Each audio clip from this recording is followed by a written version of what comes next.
notre Dieu. Tu es notre gloire. Oui. Tu es notre victoire. Oui.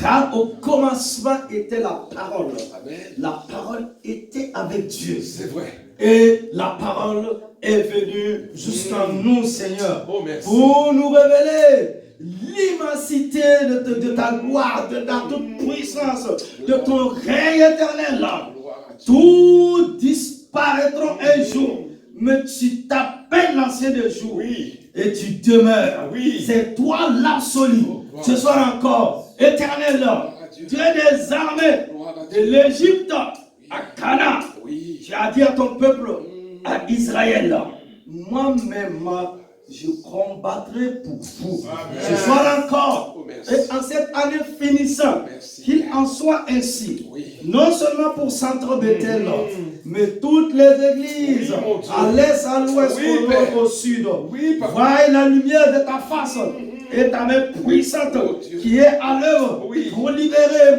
pour soutenir, Oui. pour protéger et pour garder. Oh Dieu des cieux, tu es notre Seigneur et notre gloire. Que la magnificence Gloire à et toi. l'honneur te reviennent encore Oui, en cette soirée. Et au nom béni de ton Fils Jésus, nous t'avons ainsi prié et que l'assemblée du peuple de Dieu disant Amen, Amen, Amen, Amen.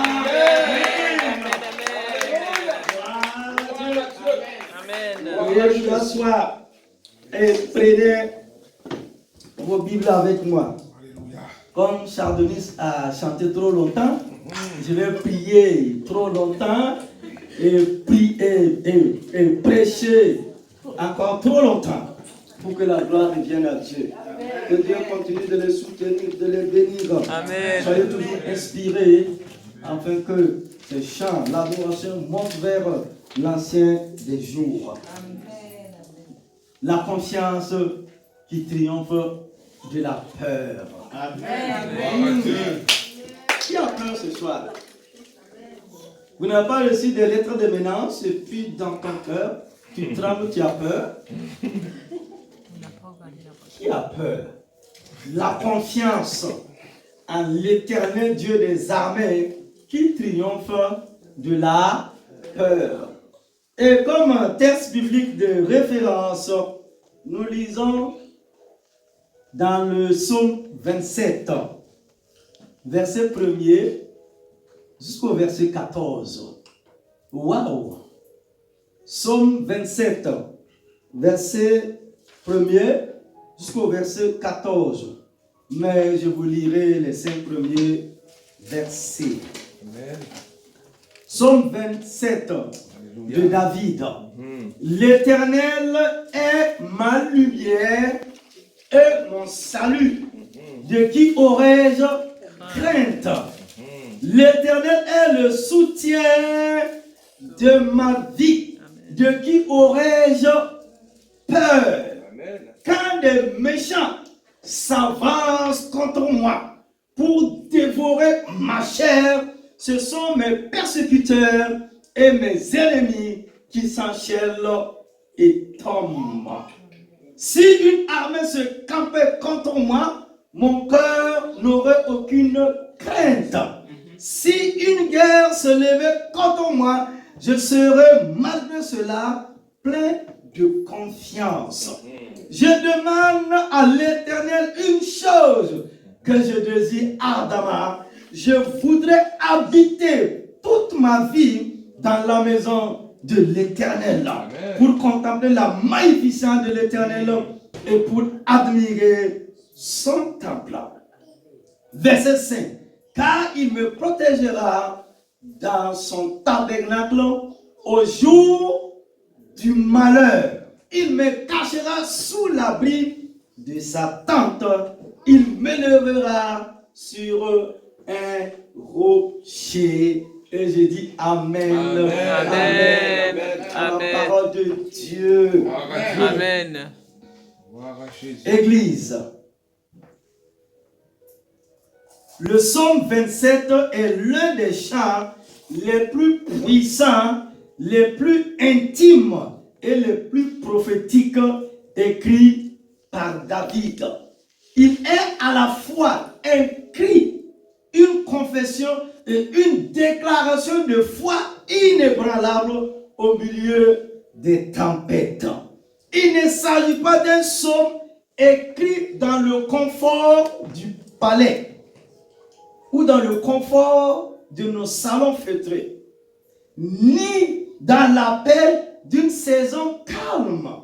Non, David écrit ses paroles dans la tourmente, probablement suivi par le roi Saül ou menacé par ses ennemis. C'est un psaume né dans le feu, forgé dans la douleur, sculpté dans l'adversité. Et pourtant, quelle déclaration incroyable!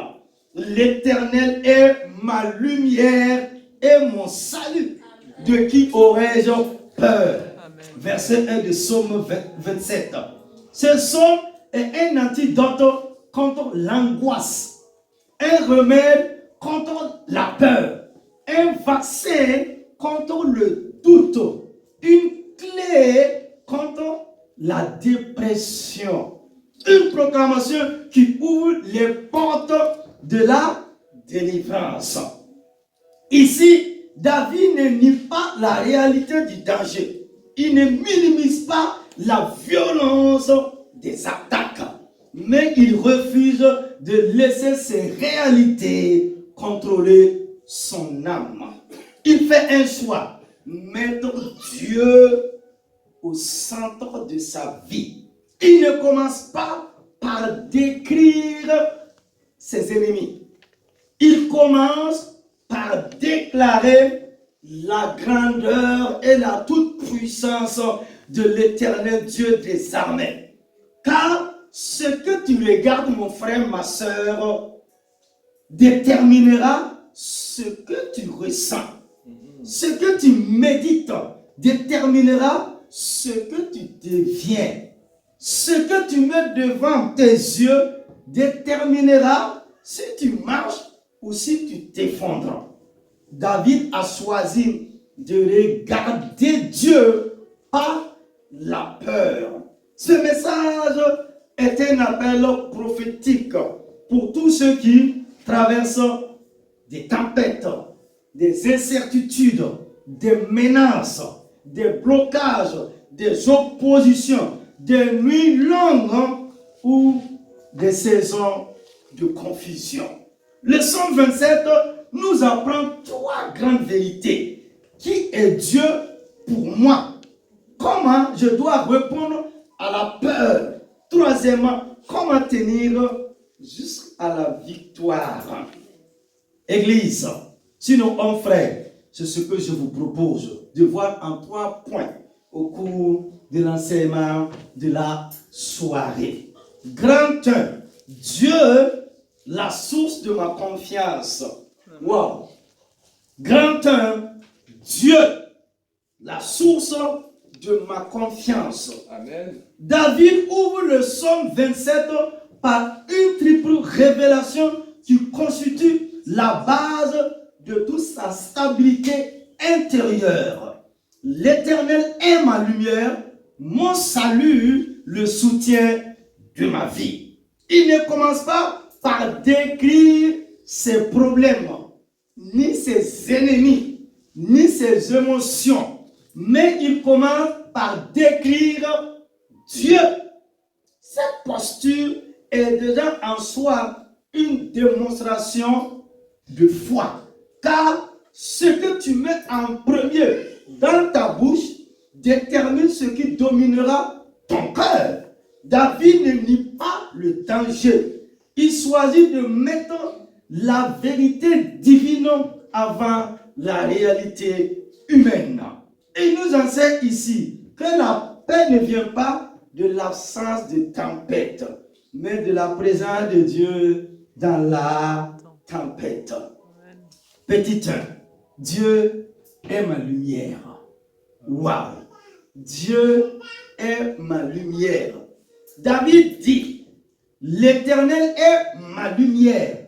Il parle de Dieu comme la source qui cherche toutes les formes de ténèbres, qu'elles soient visibles ou invisible. La lumière de Dieu n'est pas seulement une illumination intellectuelle, c'est une force spirituelle active qui dissipe la confusion, l'ignorance, l'erreur, la peur et l'obscurité intérieure. La lumière expose le mensonge, révèle la vérité et donne la direction. Sans lumière, on avance à tâtonnons. Avec la lumière, chaque pas trouve son chemin.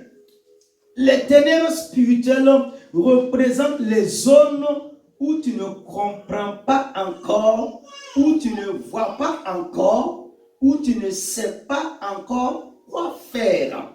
Elles représentent aussi les endroits de ta vie où l'ennemi cherche à semer le doute, la crainte, la paralysie. Mais quand Dieu devient ta lumière, ce n'est plus la nuit qui dicte ta marche, c'est la révélation de Dieu qui dirige ton âme. La lumière de Dieu ne supprime pas forcément la nuit autour de toi, mais elle éclaire suffisamment le chemin pour que tu puisses avancer malgré elle. La vie chrétienne n'est pas l'absence d'une nuit, c'est la certitude d'une lumière plus forte que la nuit noire. C'est pourquoi David déclare d'ailleurs: ta parole est une lampe à mes pieds et une lumière sur mon sentier. Psaume 119, 105. Amen. Donc David, c'était l'homme de la parole. Cette lumière protège, oriente, rassure et guide. Tant que Dieu est ta lumière, aucune obscurité ne pourra t'éteindre. Amen. Petit 2. Dieu est mon salut. David poursuit: l'Éternel est mon salut. Il affirme ici que sa délivrance ne viendra pas de ses capacités personnelles, ni de ses relations, ni de ses stratégies, ni de ses armes, mais uniquement de Dieu. Le salut n'est pas un concept théologique abstrait, c'est une réalité quotidienne. C'est Dieu qui te sauve des pièges, des attaques, des manipulations, des sorcelleries, des complots, des maladies et même de toi-même. La peur naît lorsque tu crois que ta vie dépend de toi. La paix naît lorsque tu réalises que ta vie dépend de Dieu. Amen. Si ton salut vient de l'Éternel Dieu, alors aucun ennemi ne peut te détruire sans passer par lui, c'est-à-dire l'Éternel Dieu, le grand vainqueur, le tout-puissant, le véritable, le glorieux. Si ton avenir est dans les mains de Dieu, alors aucune circonstance ne peut le voler. David savait que si Dieu était son salut, aucune puissance, aucune armée, aucune force visible ou invisible ne pouvait renverser les plans de Dieu pour sa vie. L'apôtre de tous les temps, Paul, dit: si Dieu est pour nous, qui sera contre nous? Ça, c'est une très belle question. Si Dieu est pour nous, qui sera contre nous? Romains 8, 31. Tant que Dieu reste ton salut, tu es invincible. Amen. Tant que ta mission n'est pas accomplie. Toi, Dieu est le soutien de ma vie. Hey! Hello! Dieu est le soutien de ma vie. Le mot hébreu traduit par soutien signifie littéralement, mon frère, ma soeur, ma fille, forteresse, refuge imprégnable, rempart inébranlable, lieu sécurisé, inaccessible à l'ennemi.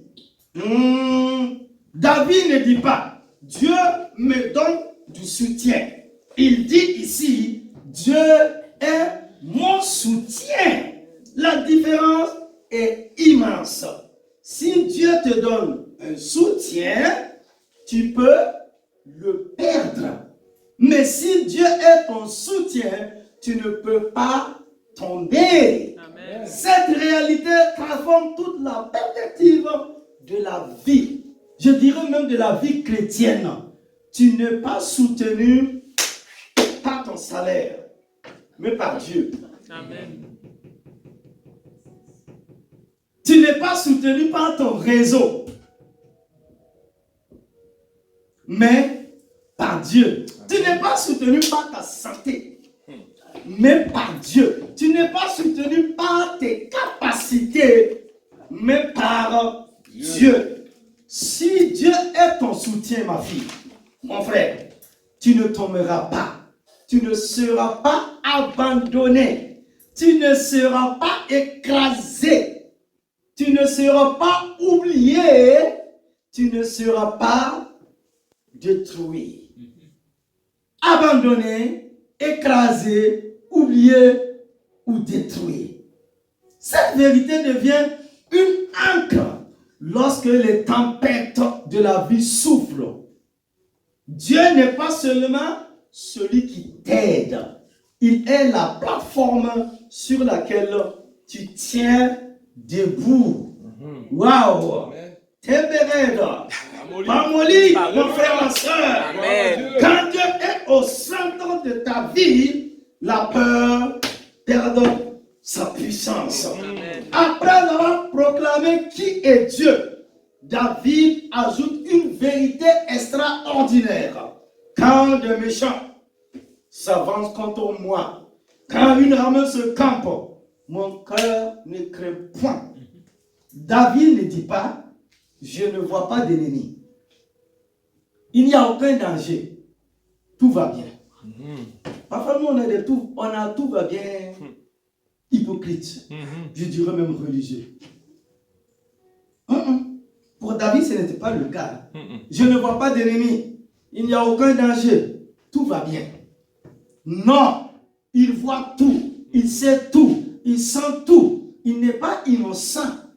Il est confiant. Il dit, même si les choses s'empirent, même si les attaques augmentent, même si les circonstances se compliquent, même si la pression devient lourde, mon cœur ne craindra point. Amen. Amen. Ce son nous apprend une vérité fondamentale. La confiance, ce n'est pas l'absence de problème, mon frère, mon fils. La confiance en Dieu, ce n'est pas l'absence de problème. La confiance, c'est la présence de Dieu. Je dirais la présence divine. Je dirais la présence de l'Esprit de Dieu au milieu des problèmes. Amen. Tu peux être dans une bataille, mais si Dieu est au centre, la bataille ne sera pas en toi. Tu peux être face à des ennemis, mais si Dieu est ta lumière, ils ne te tiendront pas. Tu peux traverser une nuit, mais si Dieu est ton soutien, tu ne t'écrouleras pas. Amen. David n'a jamais dit qu'il n'y aura pas d'ennemis. Il a dit que la présence de Dieu rend ses ennemis, sur les ennemis impuissants. C'est pourquoi cette première partie du psaume 27 est une fondation solide. Elle t'apprend que ta stabilité, Amen. la stabilité dans la vie chrétienne ne dépend pas de ce qui t'entoure, mais de celui qui t'habite. Grande, la prière, mon sanctuaire, mon refuge, mon armure. Après avoir proclamé qui est Dieu dans la première partie du psaume 27, bien sûr, David bascule naturellement vers son refuge principal, la prière. Waouh!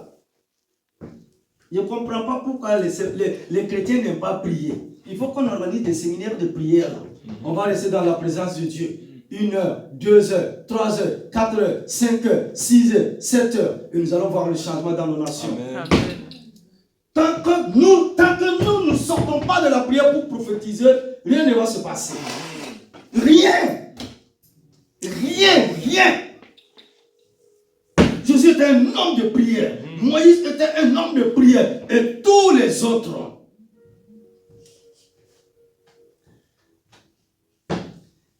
David a compris que ce n'est ni par la force, ni par la puissance, ni par les stratégies humaines que l'on triomphe des ennemis visibles ou invisibles, mais une communion profonde et constante avec Dieu. Le psaume 27 nous montre que pour David, la prière n'était pas une obligation religieuse.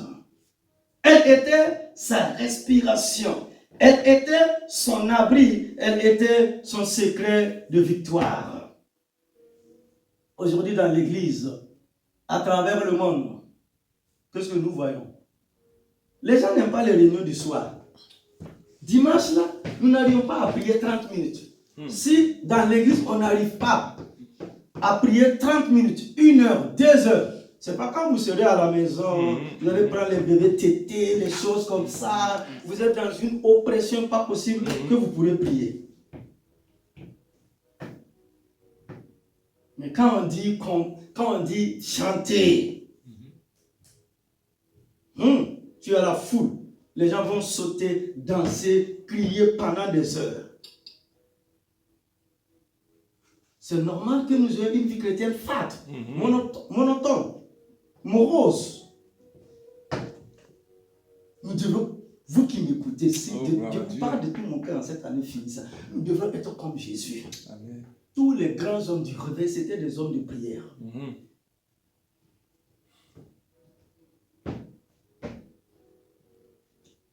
Nous devons prier.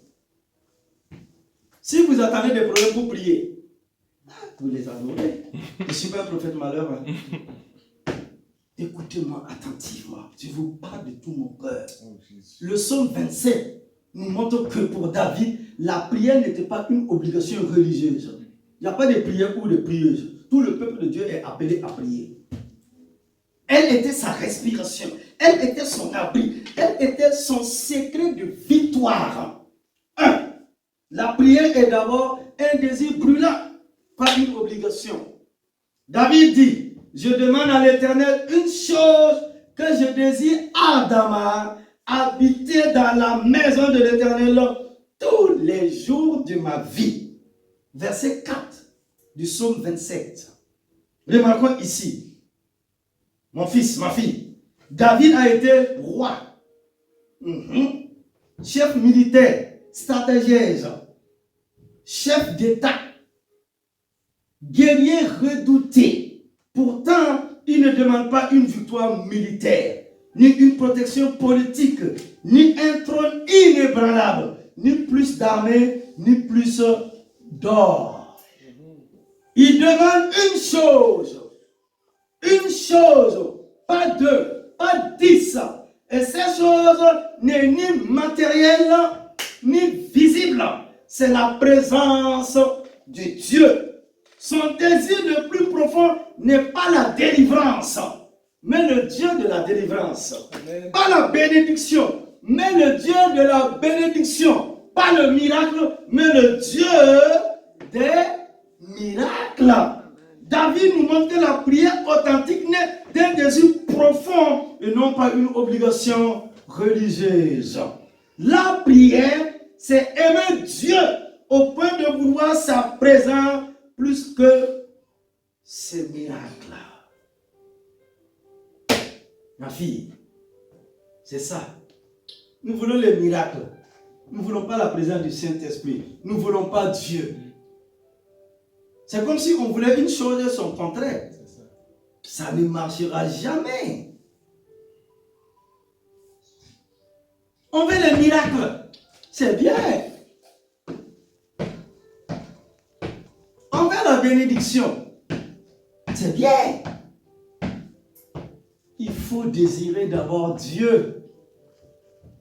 Là, même quand tu seras richement béni, il n'y a pas quelqu'un qui va te dévancer à l'église. Si tu veux la bénédiction seulement, tu l'auras.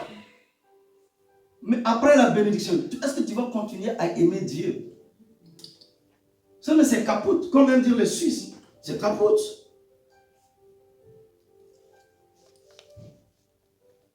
Changeons notre mentalité de la foi chrétienne, de la vie chrétienne. C'est ça ma fille, c'est ça mon fils. Après le travail, dans ce grand froid, tu as couru venir à l'église. Tu pouvais dire, oh, j'ai le travail, j'ai un bon salaire, pour les Français, Françaises. Alors qu'il y a d'autres qui n'ont pas le travail, ils ne viennent pas à l'église. Je vous parle franchement. Parce qu'un jour, nous allons quitter la terre. N'oublions jamais ça.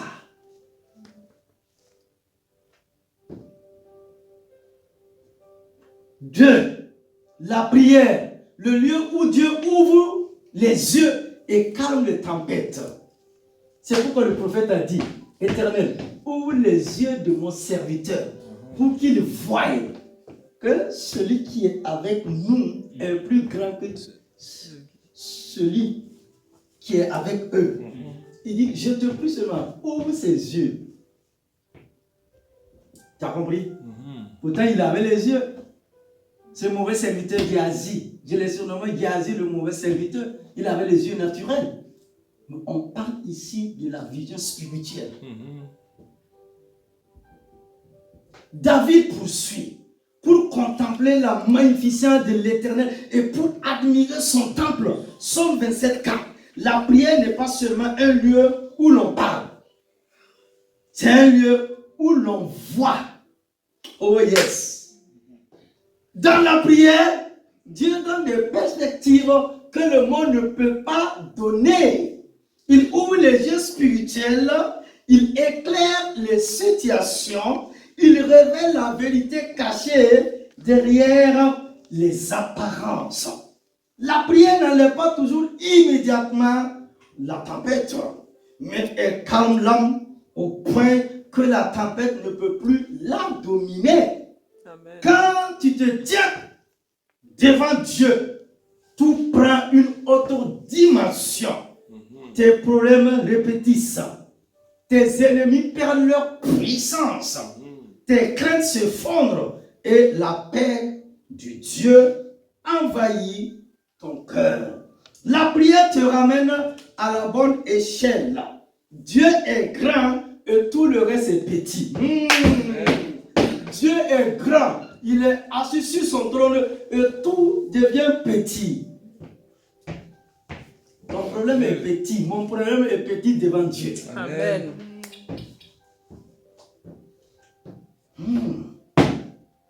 Toi, petit toi, la prière est refuge en temps de crise. David déclare, car il me protégera dans son tabernacle. Ça veut dire dans la maison de Dieu au jour du malheur. Nous dit le verset 5. Là, je suis au verset 5 maintenant. Ici, la prière est présentée comme un lieu de refuge. Le tabernacle n'était pas seulement une tente. C'était la demeure de Dieu. Le lieu de sa présence, le symbole de sa protection. David n'a pas dit, Dieu me protégera quand tout ira bien. Il dit, au jour du malheur, il y aura des jours sombres dans ta vie, mon frère, ma soeur. Des vents contraires, des attaques, des trahisons et même des pertes. Il y aura des ennemis. Mais la bonne nouvelle est celle-ci. Au jour du malheur, sinon le jour du malheur n'est pas le jour de ta destruction. Amen. C'est le jour où la présence de Dieu devient ton armure. Amen. Le monde cherche des abris humains. David a trouvé un abri divin. La prière. Petit 4. La prière élève au-dessus des circonstances. David dit, il me lèvera sur un rocher et ma tête se lèvera au-dessus de mes ennemis. Les versets 5 et 6 du psaume 27. Ici, mon frère, ma soeur, le rocher symbolise la stabilité, la hauteur, la victoire, la perspective divine. La prière n'enlève pas toujours tes ennemis, oh Église, mais elle te place au-dessus d'eux. La prière ne supprime pas le combat, mais elle t'élève à une position où le combat ne te domine plus.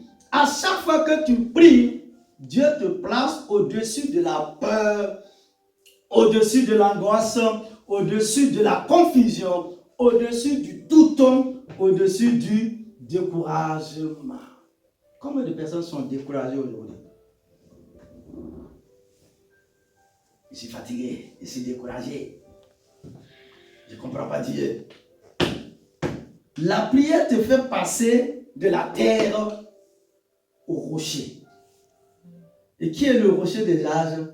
C'est Dieu. Cinquièmement, la prière transforme la peur en louange.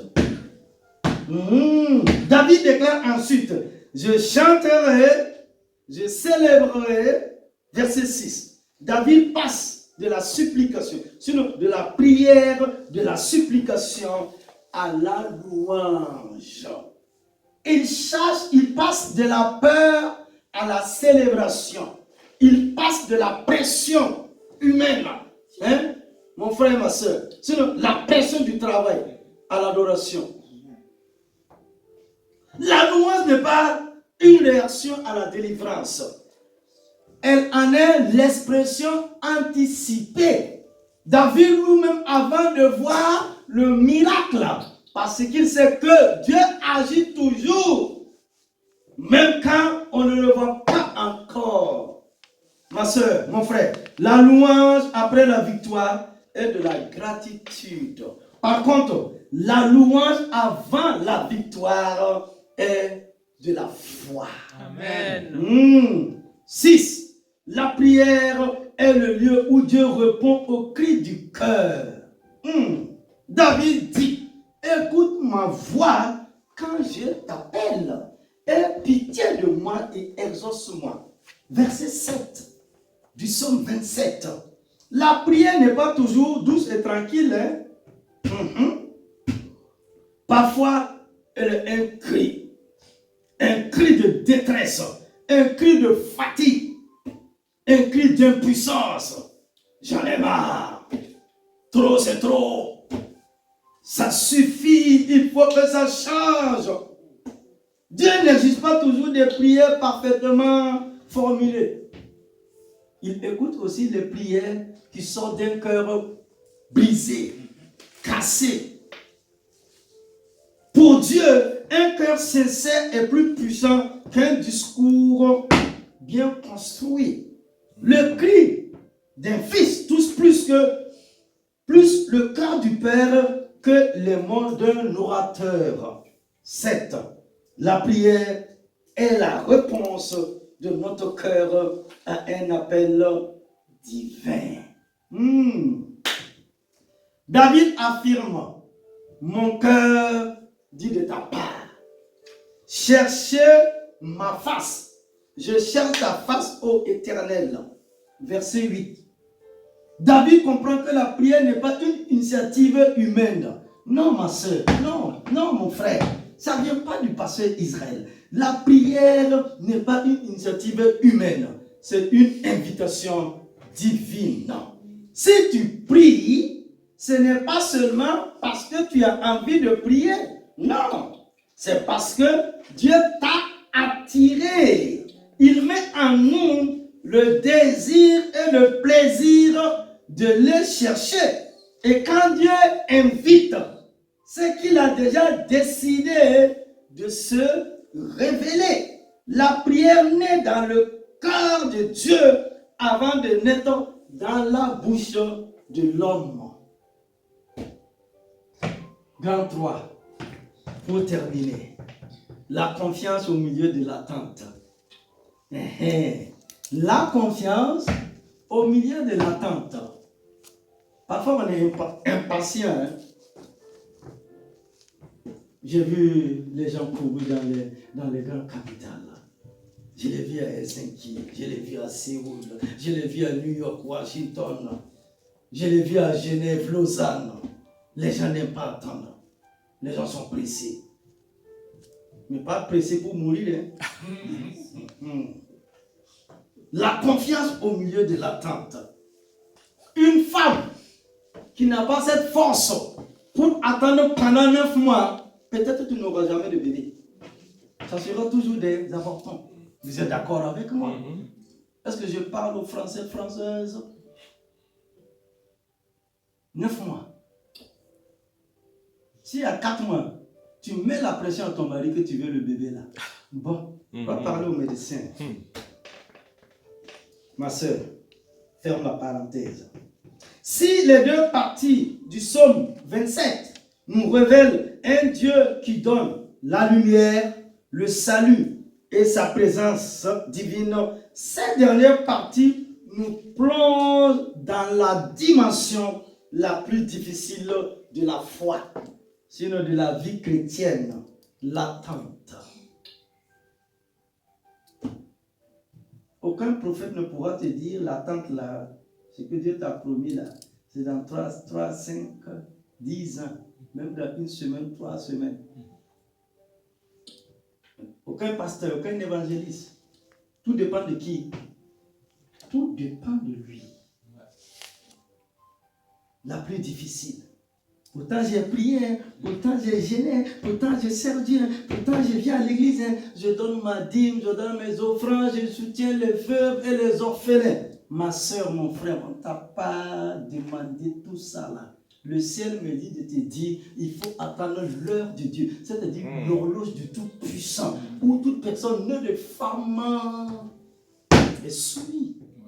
C'est Dieu qui est hors du temps, c'est pourquoi on ne fête pas son anniversaire. Vous aimez fêter vos anniversaires, non? Qui a déjà fêté l'anniversaire du papa, mon Dieu? Hein? Il s'appelle Daniel qui a eu la révélation, je dirais même la révélation de tous les temps. Il a appelé l'ancien des jours. Mais ici dans ce psaume, David n'a pas seulement chanté la confiance. Il a appris à attendre au milieu de la tempête, du silence, des contradictions et des retards apparents de Dieu. L'attente n'est pas un abandon, c'est un processus divin. L'attente là, ce n'est pas que Dieu t'a abandonné. Non, c'est un processus divin. C'est pas qu'il y a une malédiction sur ta vie. Sur le sacrifice de Jésus, sur le sang de Jésus, ne peut pas nous délivrer de tout lien, de tout chair, de toute malédiction. C'est que le ciel a échoué et que le sacrifice de Jésus est nul et caduc. Et il est le plus grand menteur que l'humanité n'ait jamais connu. Celui même qui te délivre là, peut-être son père ou sa mère a été sorcier. Votre mentalité, changez votre mentalité là. Dieu est-il devenu méchant? C'est un processus divin. Tu veux être comme Joseph, non? Amen. On va te trahir. On va t'enfermer. Tu vas comprendre. C'est la Bible. Hein? Ici, ce n'est pas pasteur Israël. Et David reconnaît qu'il traverse un moment où Dieu semble se cacher. Il dit ici au verset 9 du psaume 27, ne me cache pas ta face. Dieu ne m'abandonne pas. Cette phrase prouve que même les géants spirituels, même les géants, même les généraux de la foi, même les rois, même les prophètes ont des moments où Dieu semble loin. Mais ce n'est qu'une apparence. Dieu ne se cache pas pour punir. Dieu se cache pour faire grandir. C'est pourquoi Ésaïe dira, Ésaïe 45, 15. Tu es un Dieu. Le silence de Dieu n'est pas son absence, c'est son atelier, le lieu où il façonne la foi, le caractère, la dépendance. Voilà Élie qui a fait descendre le feu. Il a fallu qu'une femme parle. Jézabel, la dépression est venue sur lui. Il a dit à Dieu qu'il n'était pas mieux que ses pères. Il voulait mourir tout de suite et maintenant. L'Éternel Dieu dit, mon prophète, c'est pas fini, hein? Ah, tu faisais le héros. Le feu est descendu, hein, mon fils. Ouais. Julien, le feu est descendu, hein. Maintenant, une femme a parlé. Il a fui. Il était dans une dépression pas possible. Et il a la révélation de la compréhension de la parole de Dieu. Tu auras une vie chrétienne stable. Et tu vas voir la puissance de Dieu dans ta propre vie, dans ton travail, dans ta famille, dans ta maison, dans tous les domaines de ta vie. Et au-delà de toutes ces choses-là, que Jésus a dit, ce que nous appelons bénédiction, Matthieu 6, 33, c'est des choses-là. Dieu va te donner une onction puissante. Et quand tu vas passer quelque chose, quand tu vas passer dans les couloirs de ton travail, là, on sait qu'une femme est passée par là. Une présence divine. La gloire de Dieu. 2. Quand les hommes t'abandonnent, Dieu te recueille. David exprime une vérité bouleversante. Quand mon père et ma mère m'abandonneraient, l'Éternel me recueillerait. Verset 10. Il y a des abandons humains qui brisent, des ruptures qui déstabilisent, des pertes qui blessent. Mais David dit, quand les personnes les plus sûres me laissent tomber, Dieu devient ma famille. Quand les hommes te perdent, Dieu te récupère. Lorsque les hommes te délaissent, Dieu te désire. Lorsque les hommes te rejettent, Dieu te recueille. Dieu ne te laisse jamais tomber dans le vide bout. Si quelqu'un t'a quitté, c'est que Dieu t'a récupéré. 3. L'attente est le lieu où Dieu t'enseigne sa voie. David ajoute, Éternel, enseigne-moi ta voie. Verset 11. La plus grande bénédiction de l'attente n'est pas ce que nous recevons au bout du chemin, mais ce que Dieu nous enseigne sur le chemin. Dans l'attente, Dieu apaise ton cœur. Il change ton regard. Il purifie tes motivations. Dieu te prépare à la promesse. Ce que tu deviens dans l'attente est plus important que ce que tu obtiens après l'attente. 4. Les obstacles ne sont pas des preuves contre toi. Ils sont des révélateurs de ta saison. Les obstacles ne sont pas des preuves contre toi. Ils sont des révélateurs de ta saison. David parle d'adversaires acharnés. À cause de mes adversaires, ne me livre pas au bon plaisir de mes ennemis. Verset 12. Ici, il ne nie pas les attaques ou les assauts de l'ennemi. Il ne minimise pas les forces opposées, sinon les forces démoniaques, sataniques et ténébreuses. Mais il refuse de croire que ces forces auront le dernier mot. Dans chaque saison de ta vie, homme frère, Dieu permet des résistances pour augmenter ta foi, pour aiguiser ton discernement, pour te forcer à prier autrement, pour t'arracher à tes appuis humains, pour te pousser dans sa présence divine. Ce que tu appelles pression, Dieu l'appelle formation. David n'a pas demandé un chemin sans ennemis. Il a demandé un chemin où les ennemis ne peuvent pas l'arrêter, ni l'anéantir, ni le détruire. 5. La grande confession qui ouvre les portes du miracle. David prononce l'une des phrases les plus puissantes de toute la Bible. Je crois que je verrai la bonté de l'Éternel sur la terre des vivants. Je dirais, je crois que je verrai la bonté de l'Éternel Dieu sur la terre des fils des hommes. Verset 13. Ici, il ne dit pas, j'espère, je souhaiterais, peut-être. Il dit, je crois. Il croit à la bonté de Dieu, alors qu'il est encore entouré d'ennemis. Il croit à la délivrance, alors qu'il est encore menacé. Il croit en la victoire, alors que rien n'a encore changé. La foi véritable déclare avant de voir, danse avant d'entendre, chante avant de recevoir. Ce verset est un antidote au doute, au retard et aux frustrations. C'est ça qui bloque la prière, ma soeur, mon frère.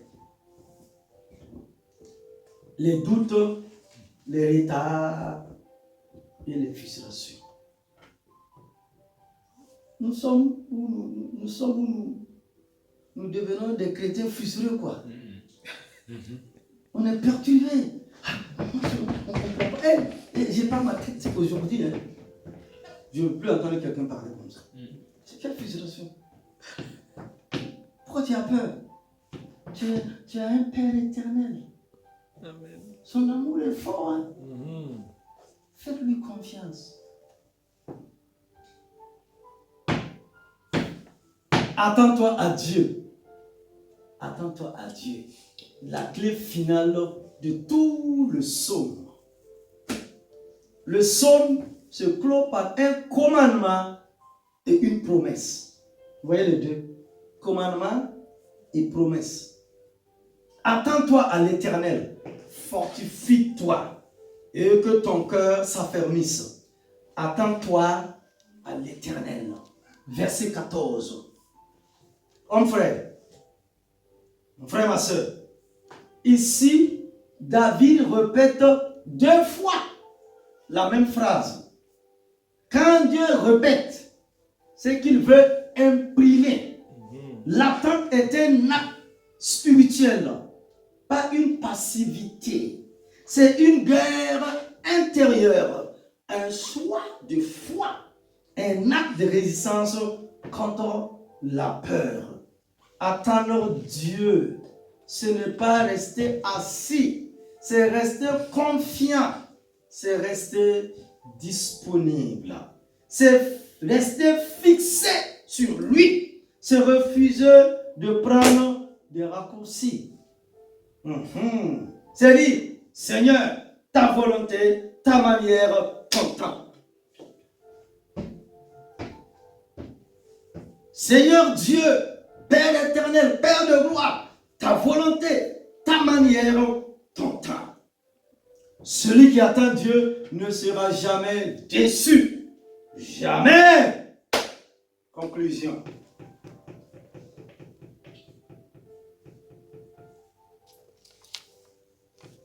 Celui qui attend Dieu ne sera jamais déçu. Amen. Jamais. J'ai lu la Bible de Genèse. J'ai lu la Bible de Genèse à Apocalypse une 20aine de fois. Mais celui qui s'attaque à l'Éternel, il n'est jamais déçu. La promesse s'accomplit toujours. Amen. Conclusion. Quand Dieu devient ta lumière, ta vie change. Le psaume 27 est une déclaration de foi écrite dans un contexte de danger, mais rempli d'une conviction inébranlable en Dieu. David présente Dieu comme lumière, salut et soutien, montrant que la paix dépend de la présence divine, pas de l'absence de problème. Sa réponse à la peur n'est pas la fuite ni l'agitation, mais la recherche profonde et passionnée de la face de Dieu. Chercher Dieu devient son refuge, son école et sa stratégie spirituelle. La présence de Dieu lui donne la force de marcher, de comprendre, de discerner et de tenir ferme. La persévérance devient sa clé. Il se parle, il s'encourage, il s'adonne de garder la foi. Le psaume se termine sur une promesse. La bonté de Dieu se manifestera dans la vie de celui qui attend avec confiance Dieu. Mon frère, ma soeur, change ta perspective, car elle détermine ton courage. Regarde à Dieu, pas à la peur, ni tes problèmes, ni tes difficultés. Sache que la présence de Dieu n'enlève pas la bataille, mais elle garantit la victoire. Sache aussi que la persévérance transforme la promesse en manifestation. Amen. Et je veux proclamer cette parole sur ta vie. Gloire à Dieu. Au nom de Jésus-Christ. Alléluia. Tu ne tomberas pas. Amen. Tu ne seras pas abandonné. Amen. Tu ne perdras pas ta bataille. Amen. La lumière de Dieu éclaire ta route. Amen. Le Seigneur, Dieu lui-même te soutient. Ta tête sera élevée au-dessus de tes ennemis. Et tu verras la bonté de Dieu dans le pays des vivants. Amen. Amen, amen, amen, amen. Amen, amen, Nous amen. déclarons positivement. Nous verrons ta bonté. Amen. Nous verrons ta victoire. Amen. Nous verrons ta main puissante agir dans nos familles, dans nos Amen, maisons. amen. Au nom puissant de Jésus-Christ de Nazareth. Amen. Au nom puissant de Jésus-Christ de Nazareth. Au nom puissant de Jésus-Christ de Nazareth. Amen, amen, amen. Amen. Amen. Merci les jours. Amen, amen. Acclame celui qui est assis sur le trône. Manda kanda, yuda manda, sanda kanda.